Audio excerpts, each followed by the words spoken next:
এইটা প্রভাব না, it is a very great initiative. এটা প্রত্যেক বছরই নেওয়া হয় এবং ওয়ার্ল্ড ওয়াইড এটা হয়।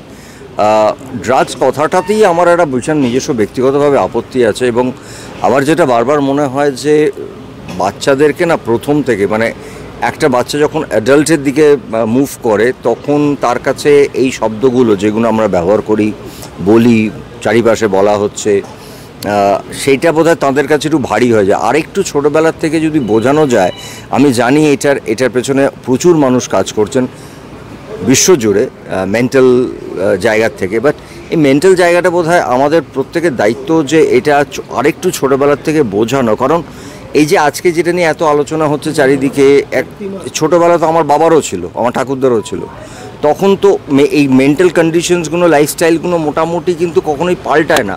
কিন্তু কোথাও একটা আমার মনে হয় তাদেরকে না আরেকটু ছোটোবেলার থেকে জিনিসটা বোঝানো বোধহয় দরকার, যাতে তারা যখন একটু মানে বড় হতে শুরু করে, they can start understanding what is this. মানে আমি যেটা একটু আগে বলার চেষ্টা করছি যে একজন তৃতীয় কোনো একটা জিনিস আমার লাইফটাকে কন্ট্রোল করবে, এইটা যদি আরেকটু ছোটোবেলার থেকে বোঝানো যায়, ইট মাইট হেল্প।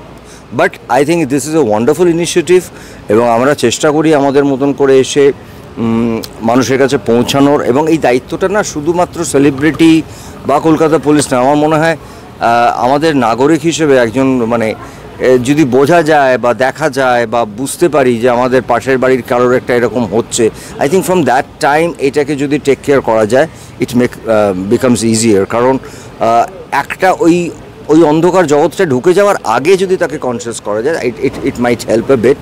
বাট হ্যাঁ, মানে এটা একটা বড় লড়াই। যে ফিগার্সগুলো শুনি সেটা শুনে ভীষণ আতঙ্কিত হই, যেরকম আর 5টা বাবা মা আতঙ্কিত হন। এবং আমার কোথাও মনে হয় বাচ্চাদেরও এটা বোঝাতে হবে যে বাচ্চারা যে বড় হচ্ছে তাদের বাবা মার প্রচুর আশা নিয়ে তারা বড় হচ্ছেন, তাদের প্রত্যেকের মতন করে একটা অসম্ভবভাবে তারা ভাবেন, এবং এটা they are the future of our country. মানে আমাদের দেশের ফিউচার শুধু নয়, সারা পৃথিবীর future to youth. They have lot of responsibilities, they have to give back, they will take the country in a different level. So এই ইউথটা, তাদের একটা রেসপন্সিবিলিটি আছে, তাদেরকে যদি বোঝানো হয়, আমি জানি যদি আরেকটু ছোটোবেলার থেকে জিনিসটা পেনিট্রেট করা যায় বলে আমার মনে হয়। বাট আবার বলছি, এটা খুব একটা ভালো ইনিশিয়েটিভ, এবং আই এম সো হ্যাপি যে এখানে আজকে আসতে পেরে। Thank you.